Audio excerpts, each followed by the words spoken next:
Shalom Bapak Ibu Saudara yang kasih dalam Tuhan. Kembali kita bertemu hari ini.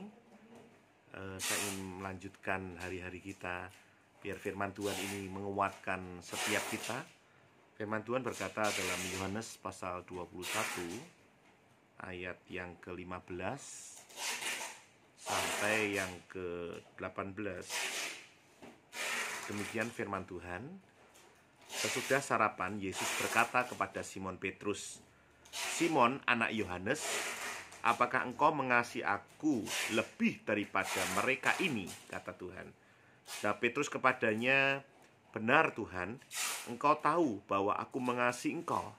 Kata Yesus kepadanya, "Gembalakanlah domba-dombaku." Kata Yesus pula kepadanya untuk kedua kalinya, "Simon, anak Yohanes, apakah engkau mengasihi aku?" Jawab Petrus kepadanya, "Benar Tuhan, engkau tahu bahwa aku mengasihi engkau." Kata Yesus kepadanya kembali, "Gembalakanlah domba-dombaku." Kata Yesus kepadanya untuk ketiga kalinya, "Simon, anak Yohanes, apakah engkau mengasihi aku?" Maka sedih hati Petrus, karena Yesus berkata untuk ketiga kalinya, "Apakah engkau, Petrus, mengasihi aku?" Dan ia berkata kepadanya, "Tuhan, engkau tahu bahwa aku mengasihi engkau." Kata Yesus kepadanya, "Gembalakanlah domba-dombaku." Bapak, Ibu, Saudara, pernahkah kita merenungkan ayat ini? Mengapa Yesus harus bertanya 3 kali kepada Petrus? Dan ini penting buat kita. Kalau Bapak Ibu melihat dalam bahasa aslinya, kasih itu dibagi atas 4, Bapak Ibu. Yaitu yang pertama yaitu kasih agape, yaitu kasih yang tidak menuntut syarat, kasih Allah kepada manusia, kasih suami kepada istri. Yang kedua kasih eros, kasih hawa nafsu. Yang ketiga kasih filio, kasih untuk sahabat, sesama sahabat. Yang keempat yaitu kasih storge, yaitu kasih kepada keluarga, Bapak Ibu. Kalau Bapak Ibu Saudara lihat di ayat yang ke-15, dalam bahasa Yunaninya dikatakan, "Simon, anak Yohanes, apakah engkau mengasihi aku?" Itu ditulis di situ, "Simon, anak Yohanes, apakah engkau agapao? Apakah engkau agapao terhadap aku?" kata Yesus. Simon menjawab, "Benar Tuhan." Tetapi jawabnya Simon, "Benar Tuhan, bahwa aku mengasihi engkau," ini ditulis bukan agapao, tapi ditulis pilio. Bahwa Simon mengasihi Tuhan dengan kasih pilio. Kemudian Yesus kembali bertanya. Kata Yesus di ayat 16, "Simon, apakah engkau agapao terhadap aku?" Simon menjawab sama. Dia berkata, "Aku filio terhadap engkau." Kenapa, Bapak Ibu yang terkasih? Akhirnya Yesus ketiga kalinya dia menurunkan standar dari agapao ke filio. Dia bertanya yang ketiga, ayat 17, "Simon, anak Yohanes, apakah engkau filio terhadap aku?" Simon berkata, "Ya Tuhan, aku filio terhadap engkau." Lalu kemudian maka sedih hati Petrus berkata untuk ketiga kalinya, "Aku filio terhadap engkau." Bapak, Ibu, Saudara, pernahkah kita memikirkan kenapa ayat ini ditulis?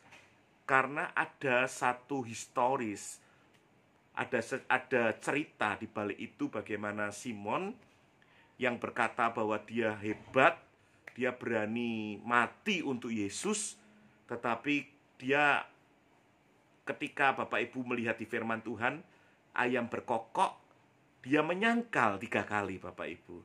Dan itu membuat Petrus sedih hati. Dia tidak agapao terhadap Allah. Dia pilio, dia mengasihi sesama manusia, Bapak Ibu yang terkasih dalam Tuhan. Bapak Ibu yang terkasih, apa kasihmu terhadap Allah kita? Kami rindu Bapak Ibu mengaplikasikan ini di dalam keluarga. Yesus bertanya, agapaukah engkau kepadaku? Petrus. Petrus berkata, aku pilio terhadap engkau. Ini tidak sama Bapak Ibu. Pertanyaannya A, dijawabnya B. Di dalam keluarga seringkali terjadi miskomunikasi antara suami istri.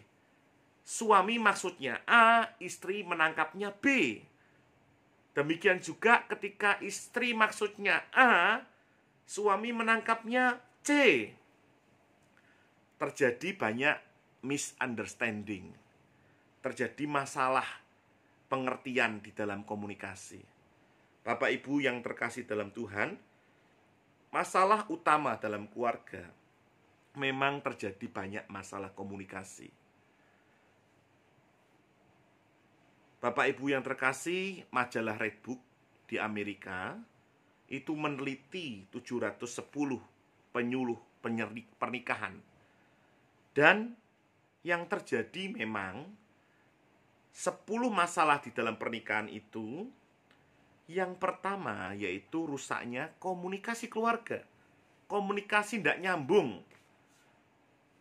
Baru 5 menit konslet bahasa kami Bapak Ibu. Kalau bicara tentang pelayanan hebat. Kalau bicara tentang pekerjaan luar biasa. Tapi kalau bicara dari hati ke hati bertengkar. Ini menjadi masalah dalam komunikasi. Sehingga maksud dari seorang suami mengasihi istri, istri tidak menerima itu sebagai kebaikan. Berapa banyak kami melayani suami istri, suami berkata, saya tulus Pak Freddy mengasihi istri. Tapi istri berkata, ini bukan kasih yang sejati Pak. Ini cuma bohong-bohongan. Bayangkan Bapak Ibu. Suami istri yang harusnya saling mengasihi, menganggap kasih suami kepada istri, istri kepada suami bohong-bohongan. Dan memang sekali lagi penelitian-penelitian mengatakan ini terjadi Bapak Ibu, masalah rusaknya komunikasi keluarga. Bahkan Robert Montgomery berkata bahwa 80% mengatakan masalah komunikasi buruk yang terjadi dalam rumah tangga. Bapak Ibu yang terkasih, uang itu masalah keempat. Bahkan seks itu masalah yang ketiga. Yang pertama komunikasi keluarga. Oleh sebab itu, Bapak Ibu yang terkasih, kita perlu belajar berkomunikasi yang baik terhadap pasangan kita, juga terhadap orang-orang lain, tim pelayanan kita, teman-teman bisnis kita, orang-orang di sekitar kita. Kita perlu belajar bersama-sama berkomunikasi. Ada 2 hal yang harus kita perhatikan dalam berkomunikasi. Yang pertama Bapak Ibu, yang menyampaikan komunikasi jangan menyerang. Kemudian yang menerima komunikasi jangan merasa diserang. Saya ulangi Bapak Ibu. Yang menyampaikan komunikasi jangan menyerang. Yang disampaikan komunikasi jangan merasa diserang. Yang kedua, sampaikan komunikasi dengan jujur dan penuh kasih. Jujur dan penuh kasih. Kebanyakan suami menyampaikan dengan jujur tapi tidak penuh kasih. Sayang, saya pulang terlambat. Gara-gara memang makananmu tidak enak, saya makan di luar. Jujur, memang mungkin makanan istrinya, masakannya tidak enak. Tapi tidak penuh kasih menyampaikannya. Istri sakit hati. Atau istri menyampaikan sesuatu pada suami, kamu tidak usah ngerjakan itu. Memang kamu lelet orangnya. Loh, ini benar suaminya lelet. Tapi Bapak Ibu yang terkasih, menyampaikannya tidak dengan kasih. Sekali lagi, kita perlu menyampaikan dengan jujur, tapi penuh kasih. Intonasi kalimat juga perlu disampaikan Bapak Ibu. Kadang-kadang seorang suami menyampaikan sesuatu dengan nada yang keras. Karena pola asuh, pola didiknya, suaranya biasanya di lapangan terbang Bapak Ibu, suaranya keras sekali.